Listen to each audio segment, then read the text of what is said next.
जय हिंद स्टूडेंट्स, कैसे हैं आप लोग? बढ़िया से पढ़ाई करते रहिए।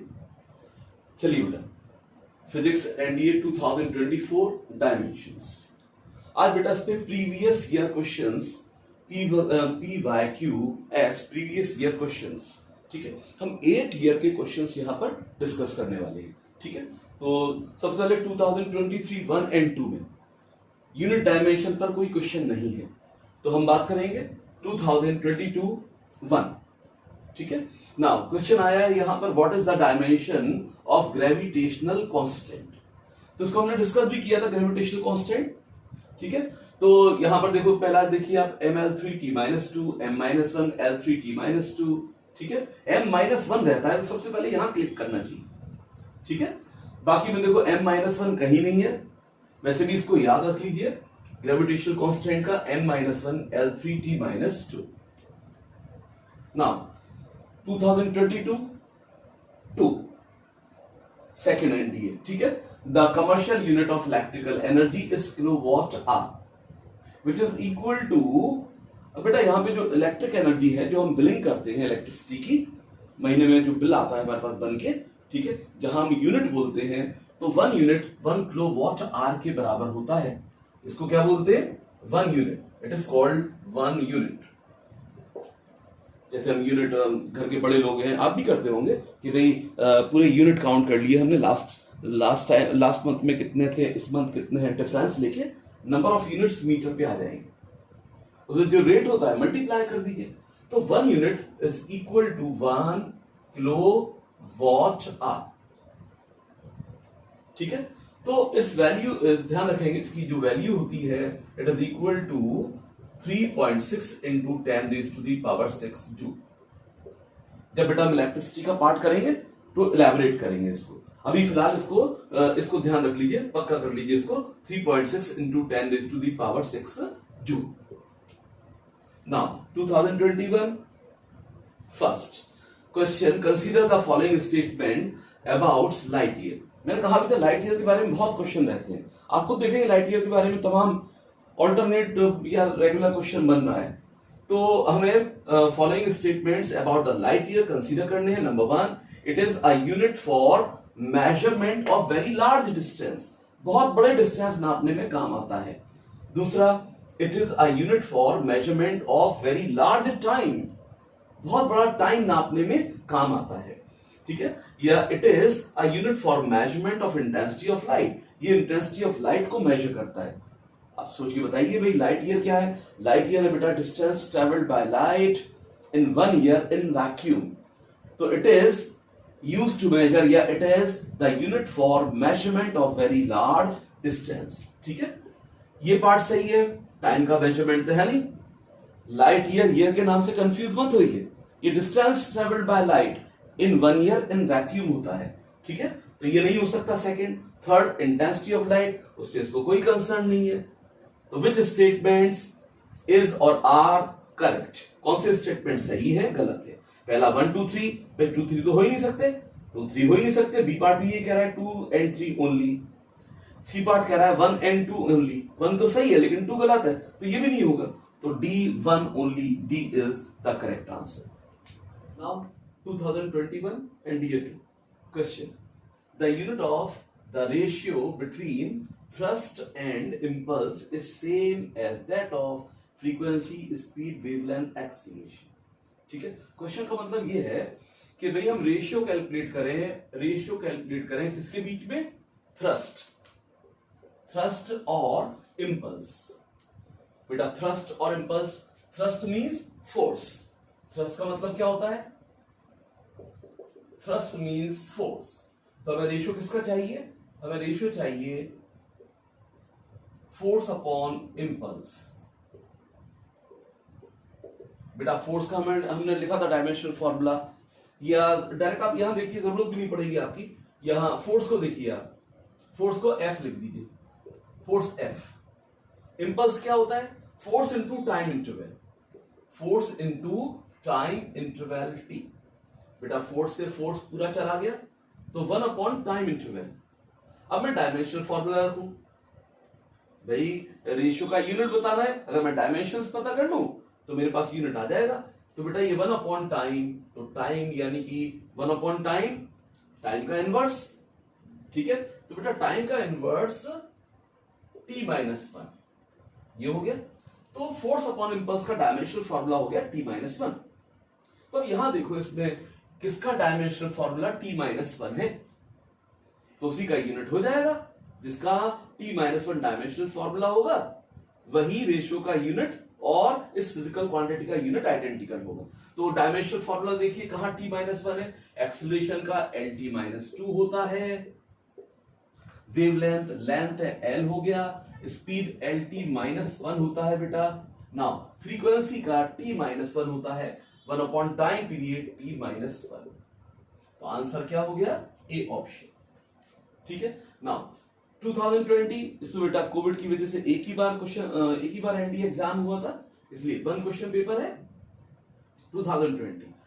तो question, which one of the following is not the unit of energy, इनमें से कौन सा एनर्जी का यूनिट नहीं है। बेटा अभी लास्ट हमने देखा किलोवाट आवर कह लें, भाई किलो हटा दें या ना लगाएं, यानी किलोवाट आवर या वॉट आवर एनर्जी को इंडिकेट करेगा। ये एनर्जी का तो है, ये वाला, ये तो है एनर्जी का, हमें निकालना है, हमें बताना है कौन सा नहीं है। जूल हम जानते हैं, ये भी है, ठीक है। न्यूटन मीटर बेटा हमें ये बता रहा है, न्यूटन यानी फोर्स, मीटर यानी कि डिस्टेंस या displacement, force into displacement work done means energy, ये भी एनर्जी हो गया।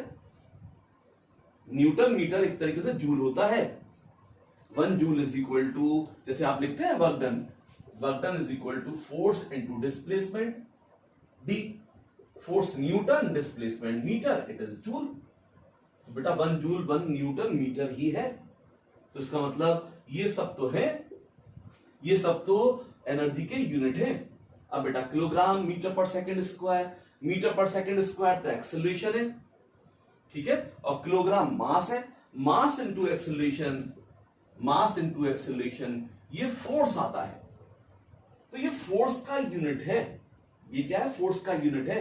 किलोग्राम यानी मास का किलोग्राम हो गया, एक्सेलरेशन का metre per second square, hence kilogram metre per second square is SI unit for force. इसका मतलब जो नहीं है यूनिट एनर्जी का वो कौन है, डी।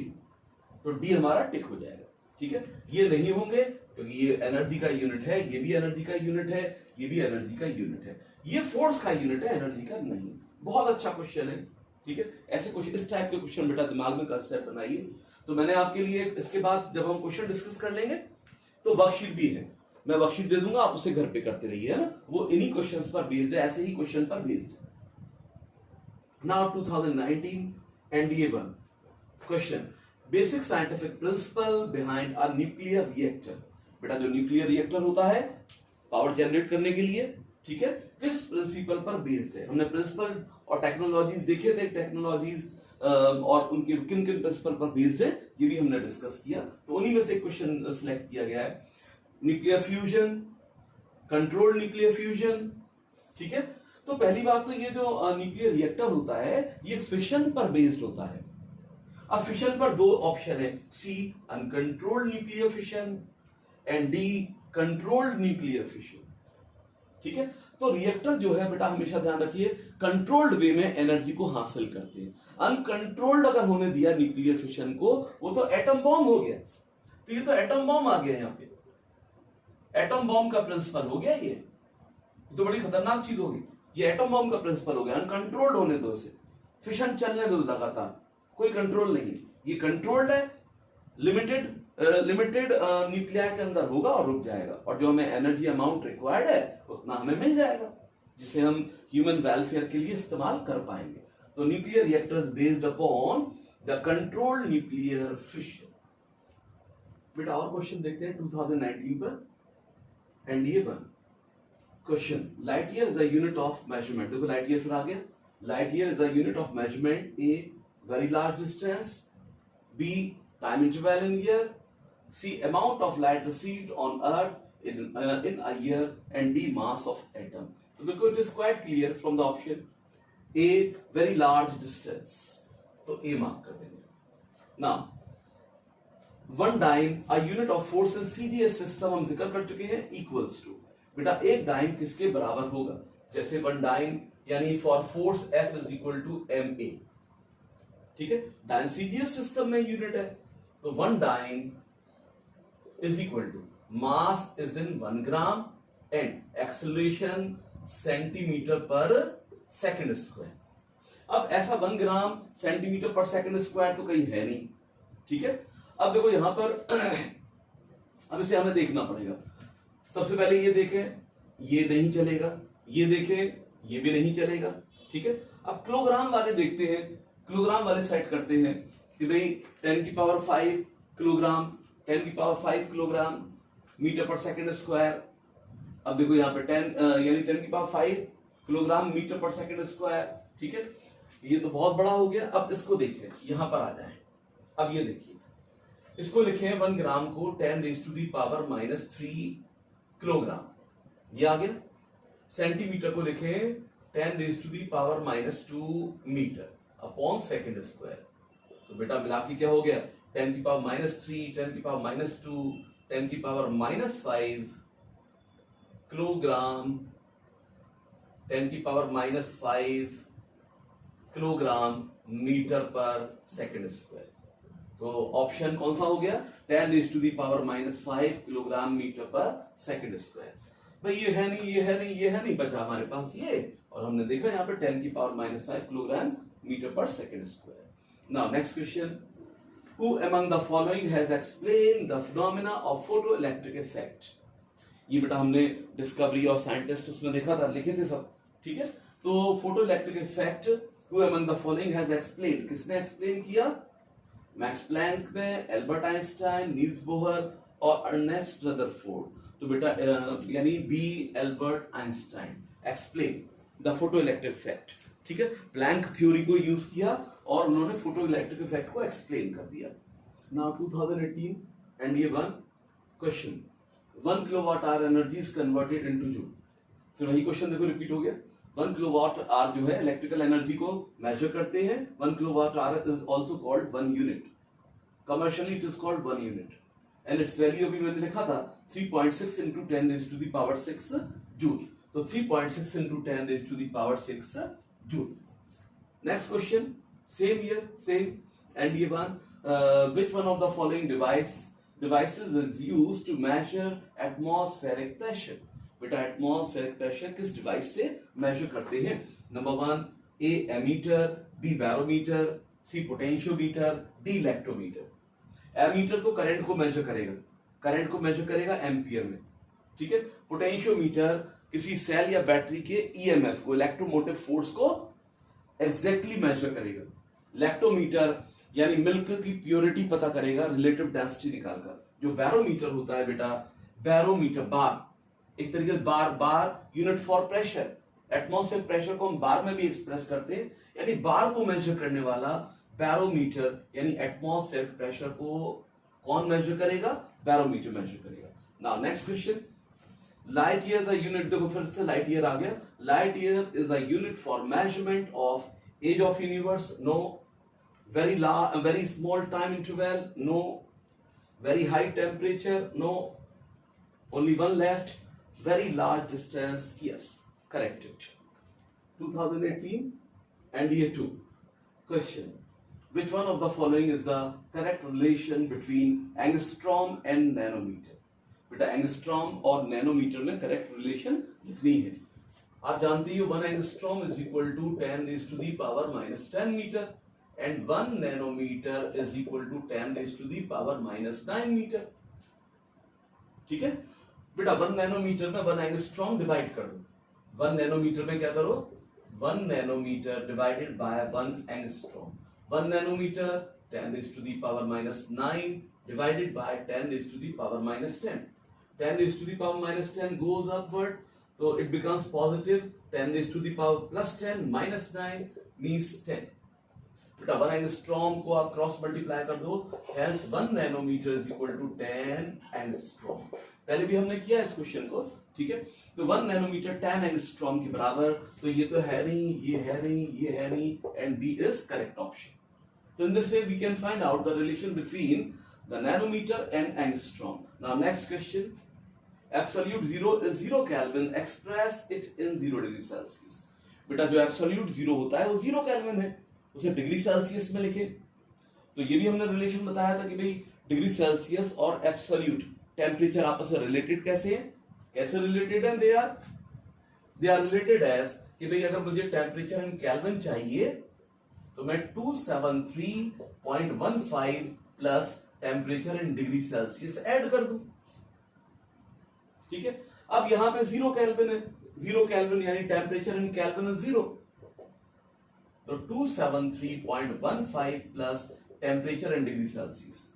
बेटा टेम्परेचर इन डिग्री सेल्सियस आप इसको इधर ले आइए तो temperature in degree Celsius becomes -273.15 किसमें, डिग्री सेल्सियस में आ गया.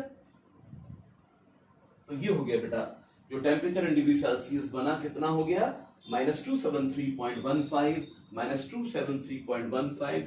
C option is the correct option. Now next question. Which one of the following physical quantities has the same unit as that of pressure? कौन सी physical quantity का unit जो है pressure की तरह है, या अगर मैं कहूं कि बड़ी डायमेंशनल फॉर्मूला निकाल लीजिए. यहां प्रेशर का डायमेंशनल फॉर्मूला क्या है बच्चों, ml-1 T-2. ये डायमेंशनल फॉर्मूला है. अब angular momentum linear momentum into distance. Linear momentum होता है बेटा mv इनटू डिस्टेंस r. तो m का m हो गया, ठीक है. v का lt-1 और डिस्टेंस l. अगर मैं मल्टीप्लाई करूंगा तो ml2 t-1 होगा. ये तो है नहीं, ml-1 t-2 थोड़ी आएगा. ml2 क्या आ जाएगा, लिख देंगे ml2 t-1 ये आ गया. तो एंगुलर मोमेंटम तो होगा नहीं. स्ट्रेस बात करते हैं. स्ट्रेन नो डायमेंशनल फॉर्मूला, इसका कोई डायमेंशनल फॉर्मूला नहीं होता है. ये प्योर रेशियो है. Fractional change in any dimension on the application of deforming force. ये मैंने बताया भी था आपको. बेटा वर्क एनर्जी ml2 t-2. अब देखो वर्क डन भी नहीं है, स्ट्रेन भी नहीं है, बचा स्ट्रेस होता ही बेटा, यानी stress is equal to, stress क्या है हमारे पास, it is force over area. किसके बराबर है, फोर्स ओवर एरिया. इसका डायमेंशनल फॉर्मूला भी क्या आ जाएगा, ml-1 t-2. हेंस प्रेशर के जैसा यूनिट या डायमेंशंस किसके हैं, स्ट्रेस के हैं. तो B option is correct option. Now 2017 NDA 2 question. How long does light take to reach the earth from the sun. ठीक है. तो बेटा मैंने इस क्वेश्चन को लिखा भी था, बताया भी था कि भाई सन से अर्थ तक लाइट पहुंचने में तकरीबन 7.8 मिनट या 8 मिनट लगता है. ठीक है. और मून से लाइट पहुंचने में, ये भी लिखा था मैंने, 1.3 सेकेंड. याद रखिए इसको. तो B is the correct answer. Now next question. Light year, again light year is a measure of time. तो है नहीं, ठीक है. टोटल अमाउंट, सी पढ़ते हैं, total amount of light falling on the earth in 1 year. एक साल में कितनी लाइट गिर रही है, या average intensity of light falling on earth in 1 year. तो ये भी नहीं है भाई, और ये भी नहीं है, only distance. Light year is a measurement of distance traveled by light in 1 year in vacuum. Now next question. SI unit of acceleration is, beta acceleration, change in velocity upon time interval or time. Change in velocity, beta velocity को metre per second में नापेंगे. SI unit for velocity meter per second and time second, so it becomes meter per second square. So meter per second square, B option is correct. Now beta 1 kilowatt hour is, फिर से 1 kilowatt hour आ गया बेटा. 1 kilowatt hour याद रखिए, 1 kilowatt hour 3.6 into 10 raised to the power 6 joule. अब देखो यहाँ पे 3.6 into 10 की पावर 6 जूल नहीं दे रखा है, तो हमें दे रखा है देखो 36 into 10 raised to the power 5 joule. तो अब मैं क्या करूं, यहां से 10 का ऊपर मल्टीप्लाई कर दूं और 10 का नीचे मल्टीप्लाई कर दूं. 10 का ऊपर मल्टीप्लाई करेंगे, या एक काम करिए, यहां से 10 की पावर 6 को we can write 10 raise to the power 1 and 10 raise to the power 5। बेटा 10 की पावर 6 थी, यहां पे मैंने क्या कर दिया 10 की पावर 1 एंड 1 अंडरस्टूड है, एंड 10 की पावर 5 जोड़ेंगे तो फिर से 10 की पावर 6 आ जाएगा ना। तो अब इससे मल्टीप्लाई कर दीजिए यहां पर, तो it is 36 into 10 raise to the power 5 joule. तो ऑप्शन बी, ठीक है। तो बेटा यहां पर हमने ये डिस्कस किए हैं 2016 तक। तो इसमें देखिए कितना रिपीटेशन हो रहा है और मोर और लेस एक ही टाइप के क्वेश्चंस आ रहे हैं, ठीक है। तो अब मैं यहां पर आपको कुछ प्रैक्टिस के लिए क्वेश्चंस दूंगा, 25 क्वेश्चंस है, उसे करिएगा, और जो क्वेश्चन नहीं आ रहा है तो उसे कमेंट बॉक्स के अंदर कमेंट करके बता दीजिए, मैं उसे एक्सप्लेन कर दूंगा। ओके बेटा, बच्चों ये प्रैक्टिस क्वेश्चन है, इसे करके देख लीजिएगा, आप इसे एनलार्ज कर लीजिएगा, इसको ये मैग्नीफाइड करिए, फिर उसे देखिए, ठीक है, और क्वेश्चन जरूर लगाइए, बहुत इंपॉर्टेंट क्वेश्चन है बेटा ये।